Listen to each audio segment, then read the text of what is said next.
महाराज जी, आज खूब नाम है, धन है, सारे सुख हैं, पर कठिनाइयों को पार करते करते मुझे पता ही नहीं चला कि मैं खुद को खो बैठी। मैं दिखा तो रही हूँ पर मैं खुश क्यों नहीं हूँ महाराज जी।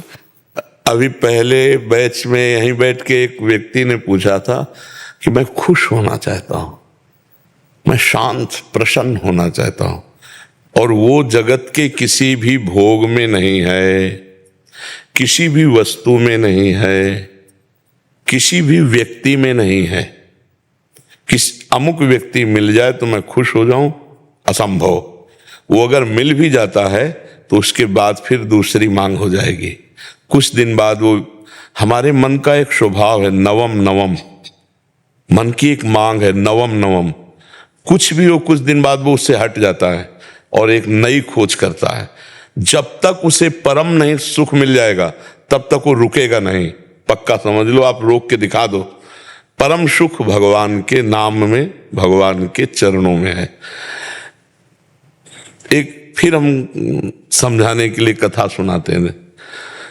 चक्रवर्ती सम्राट महाराज भर्तहरि जी,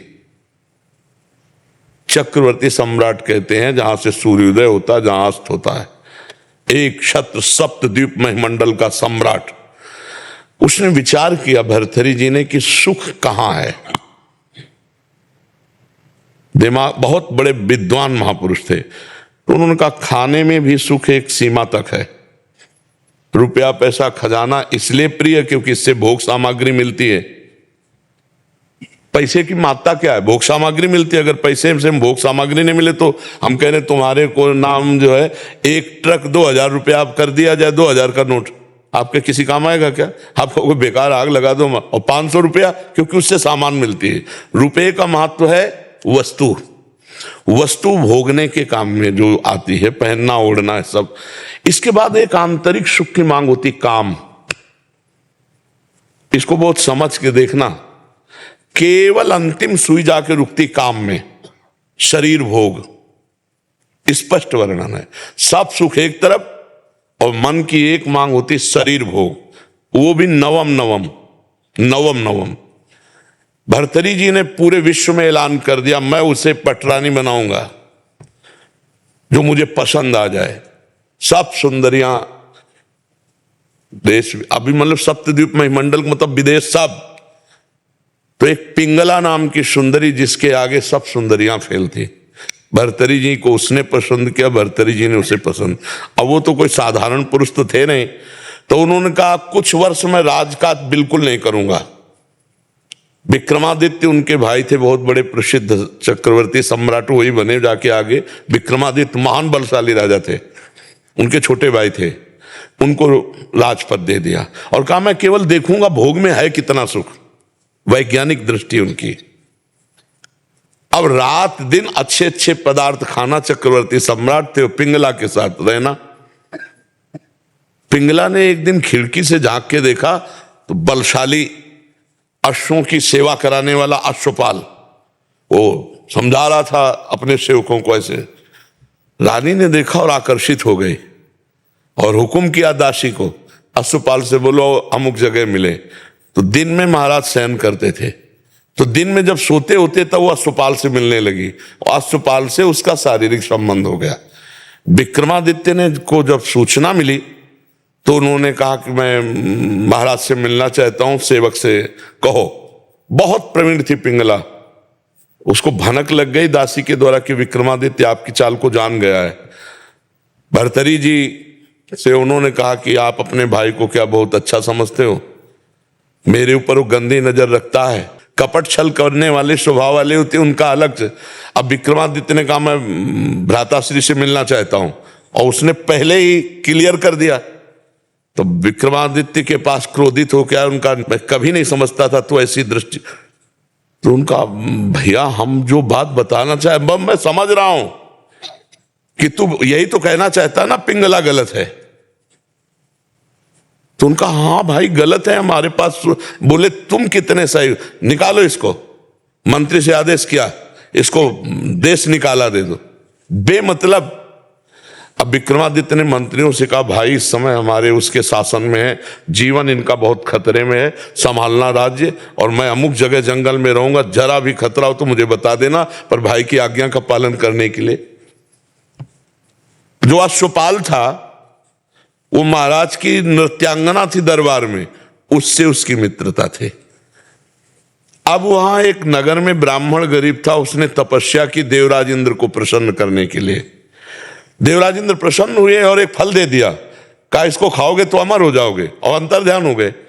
उसने कहा मैं गरीब आदमी, धन चाहता था, अमर होके क्या करूंगा। तब विचार आया कि धर्मात्मा चक्रवर्ती सम्राट महाराज भर्तरी को दें तो वो हमें धन दे देंगे। ऐसा ही किया, महाराज की जय जयकार हो। आज तक दरबार में नहीं आए थे, लेकिन ब्रह्म ऋषियों को जाने का आदेश था, वो गए, महाराज की जय जयकार हो, महाराज मैंने तपस्या के द्वारा अमर फल प्राप्त किया है, मुझे धन दिया जाए। तो उन्होंने खजाने में कह दिया जितना मांगे धन दे दो, और अमर फल लिया। और विचार किया मैं अमर होके क्या करूंगा, अगर पिंगला अमर रहेगी तो पिंगला को दिया खा लो। पिंगला ने तुरंत विचार किया मैं अमर होके क्या करूंगी, अगर अश्वपाल जीवित रहेगा तो अश्वपाल को दे दिया। अश्वपाल ने सोचा मैं अमर होके क्या करूंगा, जो हमारी नृत्यांगना महाराज की है वो अमर हो जाए तो जब तक जीवित रहूंगा। नृत्यांगना ने सोचा मैं अमर होके क्या करूंगी महाराज को। समझ रहे ना, देखो जब पोल खुली होती है तो मैं अब वो जो नृत्यांगना थी उसने मंत्री से प्रार्थना की कि महाराज से मैं मिलना चाहती हूँ, आदेश हुआ आ जाओ। तो उसने कहा महाराज ये अमर फल है, आप इसे पा लीजिए, आप जैसा धर्मात्मा राजा अमर होना। उनका ये सच्ची बता तुझे अमर फल कहां से मिला, क्योंकि तपस्या से ब्राह्मण ने प्राप्त किया, तू वैश्या तुझे कहां से प्राप्त। बोले महाराज ये प्राण क्षमा किए जाए, हमारी दोस्ती है अश्वपाल से। अश्वपाल जो महल के नीचे ही, तो उनका जाओ किसी से कहना मत। अश्वपाल को बुलाया, बोला जानते हो हम तुम्हें क्या कर सकते हैं। वो तो कांप रहा था पहले से, बीच सभा में आरे से चिरवाएंगे अभी तुझे, और अगर तू सत्य बोल देगा तो तुझे क्षमा कर देंगे, बिल्कुल कोई दंड। बोले महाराज पिंगला जी ने दिया। क्यों, पिंगला से तुम्हारा क्या संपर्क। बोले विक्रमादित्य ठीक कह रहे थे, हमारा पिंगला से शारीरिक संबंध है। महाराज भर्तरी के होश उड़ गए, मुझ चक्रवर्ती सम्राट से वो खुश नहीं। पिंगला को बुलाया सभा में, आज सभा में उतर के गए, पूरी सभा लगी हुई थी। उनका देखो ब्राह्मण ने अमर फल दिया था, पिंगला ने खाया, मैं तलवार से इसे काटूंगा, ये मरेगी नहीं, जीवित हूं। अरे महाराज तो उनका सत्य बोल दे तो तुझे छोड़ दूंगा, नहीं तो अभी सूली पे चढ़वा दूंगा। तो उनका महाराज ऐसी गलती हमसे हो गई कि हमने वो फल नहीं खाया, अश्वपाल को दे दी। तो मुकुट उतारा और कहा धिक्कार इस संसार के सुख को कि मुझ सर्वांग सुंदर पुष्ट चक्रवर्ती सम्राट से ये तृप्त नहीं है, और महारानी से वो अश्वपाल तृप्त नहीं है, अश्वपाल वैश्या से प्यार, ये क्षुद्र काम किसे। और महान बैरागी हुए जिनके सूत्रों को बैरागी जन पढ़ते हैं, भर्तरी शतक है उनका। तो संसार में अगर कोई तृप्त होता है तो वो भगवान की भक्ति से होता है, नहीं तो भोगों से तो हो ही नहीं सकता है। आज तुम्हें प्यार कोई कर रहा है और तुमसे सुंदर मिल जाएगा, कल वो उससे प्यार करने लगेगा, परसों तीसरे से करने। आज तक किसी की तृप्ति हुई हो तो हमें बताओ, भोगों में कहीं तृप्ति नहीं हो सकती, कहीं सुख। बढ़िया बहुत सुंदर बुद्धि आपकी है जो आपको अनुभव करा रही कि सब कुछ होते हुए भी एक ऐसा स्थान खाली है जहां लगता है वो नहीं है जो मैं चाह रही हूं। वो श्री कृष्ण है, वो प्रभु हैं। यदि उनसे चित्त जोड़ लोगे तो निहाल हो जाओगी। जैसे मीरा जी कहते हैं मेरे तो गिरधर गोपाल दूसरों में कोई, निहाल हो जाओगी। अभी थोड़ा बुद्धि पवित्र है जो आपको यह अनुभव करा रही कि वास्तविक मुझे जो चाहिए वो नहीं है, वो है परमात्मा, वो है प्रभु। हम कह रहे हैं यहां तक सोने से लाद दिए जाओ, केवल मान्यता ही तो है ना, मान्यता का सुख है ये। नहीं बताओ मीठा लगता है कि खट्टा लगता है, क्या सोने में है, केवल वो महंगा है और उसकी मान्यता है। इसलिए हमको लगता नहीं। 4 लाख योजन का सोने का पहाड़ है एक, जिसका नाम सुमेरु है। भगवान की माया में रत्न गर्भा पृथ्वी को कहा गया है। जैसे गेरू निकलती है ना, जैसे खड़िया निकलती, चूना निकलता है, ऐसे यहाँ सोने चांदी की धातुओं की यहाँ खजाना है पृथ्वी में। अब वो तो भगवान जब अवतरित हुए थे तो अपने आप सब भूमि से प्रकाशित हो गया। हम लोग इन सुखों से कभी तृप्त नहीं हो सकते, क्योंकि हम सच्चिदानंद के अंश हैं, हमारी मांग सच्चिदानंद है। नहीं, आप मान लो इतने बड़े बड़े धनी, लेकिन वो भी अशांत हैं। आप ये मत समझना, अशांत हैं, क्योंकि जब तक भगवान नहीं मिलेंगे तब तक हमें शांति नहीं मिलने वाली। कुछ भी भोग लो, कुछ भी कर लो। और देखो शांति कैसी और तृप्ति कैसी, जब केवट कठौता में भगवान के सामने जल ला के और उनके चरण पखार रहा है, तो भगवान सिया जी की मुंदरी दे रहे हैं, सिया जी की मुंदरी। लेकिन वो क्या कह रहा है, अब कछु नाथ न चाहिए मोरे, दीन दयाल अनुग्रह तोर। क्यों? अति आनंद उमगी अनुरागा, चरण सरोज पखारन ला। भगवान के चरण से जो आनंद मिला, केवट कहने लगा अब कछु नाथ न चाहिए मोरे। भगवान के बिना मिले ये शब्द नहीं निकल सकता कि अब मैं सुखी हो गया, आज के बाद मुझे कुछ नहीं चाहिए, मैं जो चाहा वो मुझे मिल गया। जो चाहा मिला, चार चाहें और खड़ी हो गई, चार समस्याएं और खड़ी हो गई।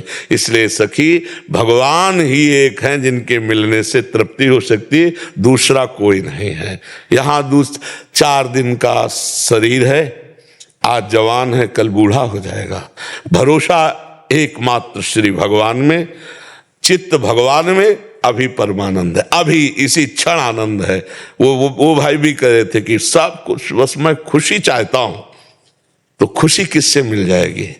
घर मिल जाए, गाड़ी मिल जाए, ये सब किसी के पास है, वो खुश नहीं है। जो तुम सोच रहे हो वो किसी के पास है इस सृष्टि में। अरे भाई, महाराज ययाति का नाम सुना है? शुक्राचार्य की पुत्री देवयानी, जो देवता भी मोहित हो जाए इतनी सुंदरी थी। वृषपर्वा की पुत्री शर्मिष्ठा, जो दैत्यराज वृषपर्वा, 2 पत्नियां। और जब भोग से तृप्ति नहीं हुई तो अपने पुत्र की 1000 वर्ष की जवानी लेके भोगा। फिर इसके बाद घृणा आई कि धिक्कार, मुझे अपने पुत्र की जवानी भोग डाली, फिर भी कोई सुख नहीं, वही भोग वासना। तब उन्होंने लिखा, एक पुरुष को जो भगवान से विमुख है, सृष्टि के सारे सुख मिल जाएं तो भी वो तृप्त नहीं हो सकता। इसका मतलब है कि हम जैसे भी हैं, अगर भगवान से जुड़कर संतोष कर लें तो आज सुखी है, आज आनंद है। जब तक हम शास्त्र विरुद्ध आचरण करेंगे तब तक भय, चिंता, शोक, विषाद, उद्विग्नता ये बनी रहेगी। आप अंदर देखो, गलती करोगे ना, चाहे जितना गुप्त करो, वो गलती तुम्हारे ऊपर सवार हो जाएगी, तुम्हें भयभीत करेगी, तुम्हें चिंता में डालेगी, तुम्हें शोक में समस्या में डाल देगी। खुशहाल जीवन, गोस्वामी तुलसीदास जी कह रहे हैं, तब लगी कुशल न जीव कहूं, सपने हूं मन विश्राम, जब लगी भजत न राम कहूं, शोक धाम तज काम। जब तक जीव काम आदि गंदी चेष्टाएं इनको छोड़कर भगवान का नाम जप नहीं करता, तब तक वो स्वप्न में भी कभी शांति और विश्राम नहीं प्राप्त कर सकता। हमारे यहाँ ही तो ध्रुवदास जी बड़े महापुरुष हुए, वो कह रहे हैं, जो चाहत है नित्य सुख, वही खुशहाल रहना, नित्य सुख अरु मन को विश्राम, हित ध्रुव हित सो भजत रहो, पल पल श्यामा श्याम। यदि नित्य सुख चाहते हो, खुशहाल होना चाहते हो, तो एक एक क्षण श्यामा श्याम श्यामा श्याम, राधा राधा राधा, परम खुशहाल हो जाओगे। कैसी भी विपत्ति हो, आप खुशहाल रहोगे। जैसे भारी कष्ट का संयोग है, किडनी फेल, खुशहाल हैं हम, दुखी नजर आते हैं क्या? खुशहाल क्यों? क्यों? भगवान से जुड़े। हाँ, खुशहाल तभी रह सकते हो जब भगवान का भजन करोगे, भगवान के आश्रित रहोगे और गंदी बात नहीं करोगे। आनंदित होने के लिए जवान का पक्का, मन का पक्का और लंगोट का पक्का। देहाती भाषा में हम आपको बता रहे हैं। नरसिंह मेहता जी कह रहे हैं काछ वाच मन निश्चल राखे, धन धन जननी तेरी रे। जो गृहस्थी है अपनी पत्नी के सिवा किसी की ओर गंदी दृष्टि से नहीं देखता, मन को सदैव पवित्र रखता है भगवान के नाम में, शरीर से पवित्र आचरण करता है, अपने आप खुशहाल रहोगे। और जरा सा पाप हो जाए तो अभी हृदय में जलन होने लगेगी। कुछ नहीं है, कोई नहीं जानता, पर हमारा दिमाग हमको गिराएगा, हमको दबाएगा, हमको निरुत्साहित करेगा। इसीलिए पाप कर्म नहीं करना चाहिए। एक जब हम शेनपुर में थे तो एक डकैत आया था। वो इतना भयभीत था कि पत्ता खुरके तो एकदम हमको, भाई यहाँ कौन जंगल है, तपस्वियों का स्थल है, गंगा किनारा। पाप कर्म दूर से देखने से अच्छा लगता है कि बढ़िया गाड़ी है, बढ़िया बंदूक टांगे हैं, बढ़िया, लेकिन उनके अंदर जो चल रहा है वो, एक गरीब आदमी धर्म से चलता है, उसके अंदर शांति है, सुख है। थोड़ा सोच धन का भले हो जाए परिवार के लिए, लेकिन वो चैन से सो जाएगा, नमक रोटी से पेट भरेगा, वो शांत रहेगा। और जो पापाचरण करता है, आप तो नहीं जानते हो, क्योंकि आप जैसे कोई बड़ा आदमी दिखाई दे तो आपको लगेगा बहुत सुखी है, लेकिन जब हम लोगों से मिलता है ना, तब लगता है यार इनकी कितनी दुर्दशा है। लोग समझते 10 गाड़ी पीछे चलते, इतना बढ़िया कपड़ा और सब बड़े आदमी है। तब लगी कुशल जीव कहो, सपने हो मन विश्राम। स्वप्न में भी उसे शांति नहीं मिल सकती। इसलिए खुशहाल जीवन, धर्ममय जीवन, भगवान का नाम जप करते हुए अच्छे आचरण करो और देख लो खुशहाल रहोगे, मस्त रहोगे। आप विचार करके देखो ना, देखो खुशहाल वस्तुओं से नहीं हुआ जाता, खुशहाल दिमाग से हुआ जाता है। अगर हमारा दिमाग पॉजिटिव हो जाए तो एक बनियान में भी आप खुश रहोगे, और निगेटिव हो जाए तो बहुत बड़े बड़े कंपनी के कपड़े भी आवे ना तो भी पहन के चलोगे, आपको आपसे बढ़कर दिखाई देगा, तब लगेगा मेरा क्या है, तो जलोगे। और जब आपका पॉजिटिव है ना, तो है कि भगवान हमको कम से कम शरीर तो स्वस्थ दिए, हमें भगवान ने स्वस्थ बनाया, कितनी कृपा। वो पॉजिटिव चिंतन करता है। जिसको खुशहाल रहना ना, उसका पॉजिटिव चिंतन होना अनिवार्य है। और बिना निष्पाप हुए पॉजिटिव चिंतन नहीं होता। चिंतन सदैव निगेटिव भागता है, क्योंकि उसको दंड मिलना है ना। यही चिंतन जब निगेटिव ज्यादा हो जाता है तो डिप्रेशन में चला जाता है। बेमतलब भयभीत रहता है आदमी, बेमतलब उसको एक ही बात सुनाई देती है, मतलब कहीं मुझे हमने देखा है ना, हमारे पास तो सब तरह के लोग आते हैं। तो एक थे, वो बस यही कहते थे, एक तरफ खुद मरने के लिए तैयार, और डिप्रेशन की दवाई 10-10 हजार की चल रही। क्या है, चिंतन बिगड़ गया ना। अब उसी चिंतन में राधा राधा राधा राधा, और यार हमें कोई मार नहीं दे, तो भगवान है ना, मेरे भगवान पॉजिटिव है ना, कि यार एक दिन तो मरना ही है, और जिस दिन मरना है उस दिन कोई बचा नहीं सकता। आज से हम क्यों उसके लिए परेशान हो, हम धर्म से चले, हम नाम जप करें, हम खुश रहें। सबसे बढ़िया बात है प्रसन्न रहना, खुश रहना। ये पॉजिटिव से होगा। आपका चिंतन सकारात्मक होना चाहिए, और इसके लिए आप में पावर चाहिए, वो है नाम। राधा राधा राधा राधा राधा राधा राधा, बड़ा आनंद रहेगा। जब के देखो, पर आज ही नहीं मिल जाएगा आनंद, समय लगेगा। जैसे जैसे आपकी मलिनता हटेगी वैसे वैसे आप खुश होने लगोगे। स्वाभाविक खुशी है, इतने बड़े भगवान हमारे हैं, कितनी खुशी की बात। अगर कोई अभी मंत्री या कोई ऐसे आपसे हाथ मिला ले और कह दे चिंता मत करना, मैं हूं, जब कभी जरूरत, और कभी फोन ना उठावे, कभी ना मिले, फिर भी आपकी छाती चौड़ी हो जाएगी। और भगवान कह रहे योगक्षेमम वहाम्यहम्, तुम केवल अनन्यस चिंतयन्तो माम, तुम मेरा चिंतन करो, पूरा ठेका मैं लेता हूं। और हमें विश्वास नहीं होता, भगवान की बात पर विश्वास नहीं होता। तुमसे सच्ची कह रहे हैं, एक एक क्षण भगवान तुम्हें देख रहे तुम्हें, और एक एक बात तुम्हारी सुन रहे हैं। पर जब तक तुम सही आचरण नहीं करोगे, तब तक तुम नहीं जान पाओगे कि भगवान तुम्हें देख रहे हैं और भगवान तुम्हारी सुन रहे हैं। जैसे एक भी ऐसी बात नहीं जिसका उत्तर ना मिलता हो, एक भी ऐसी बात। जैसे कोई भी बात, किसी भी तरह की लौकिक पारलौकिक समस्या, जरा सा और अंदर रेखा आई तो सामने परिणाम उसका तुरंत लगता है भगवान ने मेरी सुन ली, मेरी बात पहुंच गई भगवान तक। क्यों? क्योंकि भगवान के सिवा हमारा कोई है नहीं। भगवान ही हमारे जीवन, भगवान ही हमारे प्राण। तो आपके भी तो जीवन भगवान है, पर आपने अपने जीवन को माया में दे दिया, इसलिए आप भगवान की बात नहीं सुन पा रहे, ये नहीं समझ पा रहे कि भगवान मुझे देख। ये सच्ची बताएं, इतना आनंद है कि अब जैसे आपको गुलाब जामुन पवावे, पूछे कैसा है, बोलोगे मीठा। कैसा मीठा है, बोले बहुत मीठा। फिर इसके बाद क्या बोल पाओगे? नहीं, यही कहोगे महाराज खा के देख लो, आगे वाली बात। अरे ऐसे ही भगवान कितना प्यार करते हैं, हम तुम्हें हृदय से कह रहे हैं कि अगर हमको वो बात ना, तो हम माइक से कह देते कि देखो भाई, अगर अनुभव भगवान न कराते ना तो हम माइक से कह देते। लेकिन जब अंदर से भगवान, तभी लगा कि वास्तविक सुख ऐसे दुख में आनंद रहता है हर समय, क्योंकि भगवान से चित्त जुड़ा है ना। अच्छा, एक डर होता है मरने का, और वो डर खत्म हो गया, क्योंकि हमको उन्हीं के पास जाना है जिनका जीवन भर याद करते रहे, चिंतन करते रहे, इसलिए खुश है। सबसे बड़ा भय मृत्यु का, वो भी खत्म हो जाता है जब हम भगवान का भजन करते हैं। खुशहाल जीवन जीना है तो भगवान के भरोसे हो जाओ, पर परीक्षा होगी।